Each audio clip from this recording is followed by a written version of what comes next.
Welcome to The Source, where we combine the headlines with in-depth conversations with the newsmakers themselves. I'm Pinky Webb. Today on the program, a massive manhunt is underway for the perpetrators of the deadly blast in Marawi City. PNP spokesperson Colonel Jean Fajardo joins us in the program. And later, lawmakers cite two SMNI hosts in contempt for their behavior during a House hearing. And House party leaders pledge their unwavering support for the government's peace initiative after it received flack from Vice President Sara Duterte. Surigao del Sur Representative Johnny Pimentel tells us more later in the show.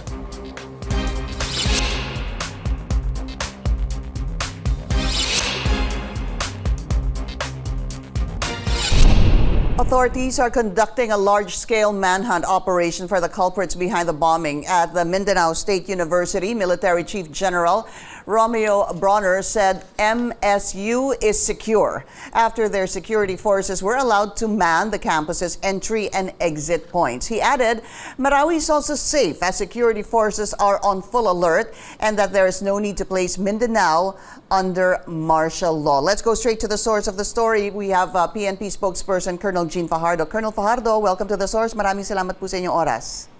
Good morning, Ma'am Pinky. Opo, any developments on yung sinasabi pong two persons of interest in the MSU blast? Yes, ma'am. You are correct, ma'am. We already identified two personalities that is possibly responsible for the bombing at MSU. So right now po ay tuloy-tuloy po yung ginagawa po nating pursuit operation in the hope na mahuli po natin itong dalawang identified perpetrators po natin. When sinabi pong identified, alam na ho ang pangalan at itsura? That is correct, Ma'am Pinky. And are you at liberty to divulge ang pangalan po nitong two persons of interest? My apology, Ma'am Pinky. I'm not at liberty to reveal for now the identities of these two persons of interest so as not to preempt the ongoing pursuit operations.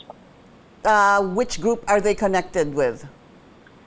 Same request, Ma'am Pinky, as to their group affiliation. We already identified their group affiliation. However, our men on the ground requested not to reveal yet their identities and group affiliation so as not to hamper their ongoing manhunt operations. Colonel, kausap ko po si General Bronner kahapon at kanyang ikinuwento na yung isang person of interest daw ay dahil sa testimony of those in MSU na sinabing meron daw pumasok na nakaitim na jacket at nakaitim na mask na may dalang bag and then later on left the gymnasium.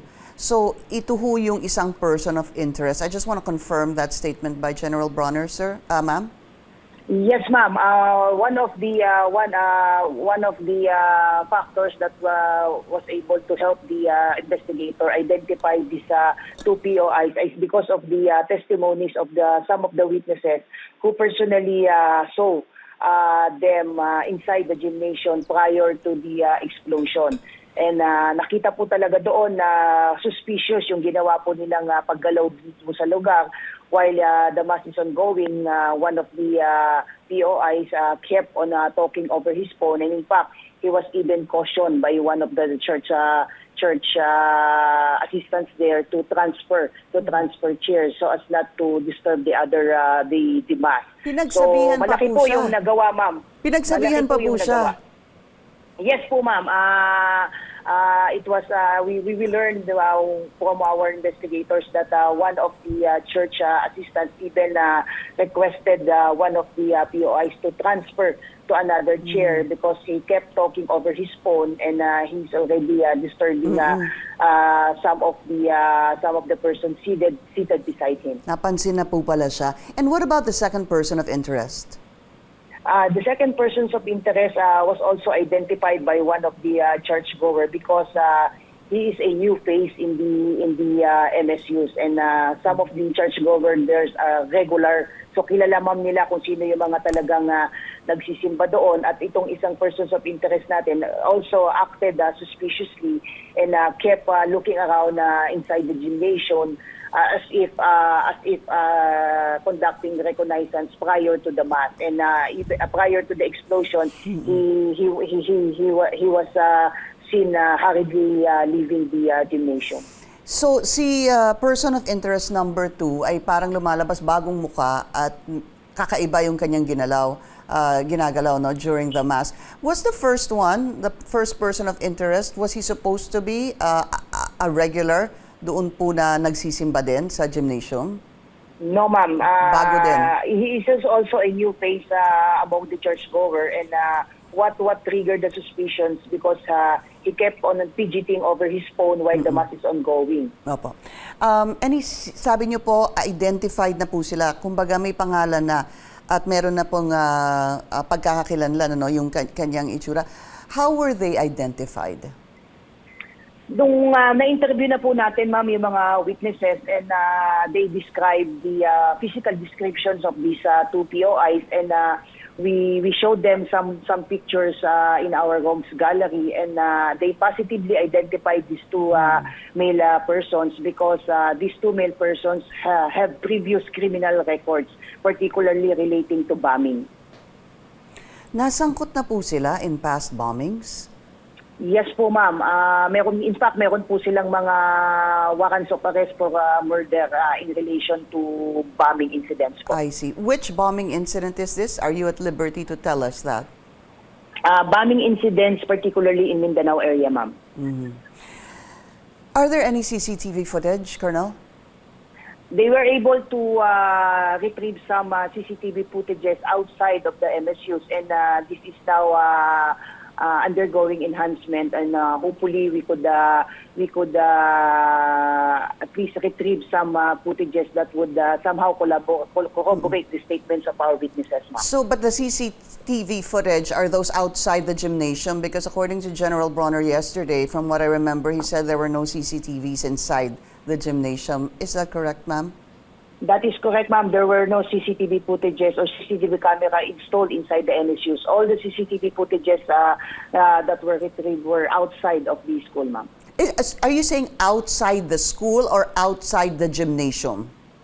Outside the school, ma'am. So sa ano na po ito, sa kalsada na po? That is correct, ma'am. Okay, and the police already, is that right, is in possession of the CCTV footage and it's in the process of enhancement? Yes, ma'am. We are in the process of enhancing the CCTV footages, although we already viewed some of the CCTV footages, and we are hoping that may ma-retrieve po tayo doon ng mga CCTV footages, particularly ito pong presence po ng dalawa po nating POI. Nung nakita ho ba sa CCTV footage na sabay silang lumabas? Sa ngayon, ma'am, ay wala pa po tayo sa stage na ngayon. The investigator on case is still reviewing all the CCTV footages that were able to recover during their investigation. Colonel Jean, any additional persons of interest police are considering? Aside from these two identified POIs, they are looking for at least two other persons that may have served as lookout. However, this is still subject for investigation and validation.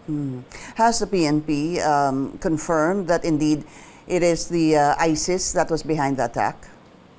At this point, Ma'am Pinky, we haven't ruled out the involvement of the ISIS who reportedly claim responsibility for this bombing. However, as of this time, we are not pointing fingers without credible evidence to back up our claims. Heightened alert in Marawi, ma'am, no, and Metro Manila. Is the PNP receiving any more or any credible threats? For the whole Mindanao area, Ma'am Pinky, we declared full alert. The heightened alert is limited to National Capital Region for now. But as of this time, we haven't received any credible threat in Mindanao area as well as here in NCR. Okay, ulitin ko lang po. Full alert is in NCR? Whole Mindanao area. Mindanao, okay. And then heightened alert is in NCR? Yes, ma'am. PNP spokesperson Colonel Jean Fajardo, ma'am, maraming salamat po sa inyong oras. Thank you, ma'am. Up ahead, the House of Representatives detains SMNI host Jeffrey Celis for refusing to reveal the source of his accusations. Speaker Martin Romualdez spent 1.8 allegedly billion pesos in foreign travels. We speak to Surigao del Sur 2nd District Representative Johnny Pimentel about this when we return. This is The Source on CNN Philippines. Please stay tuned.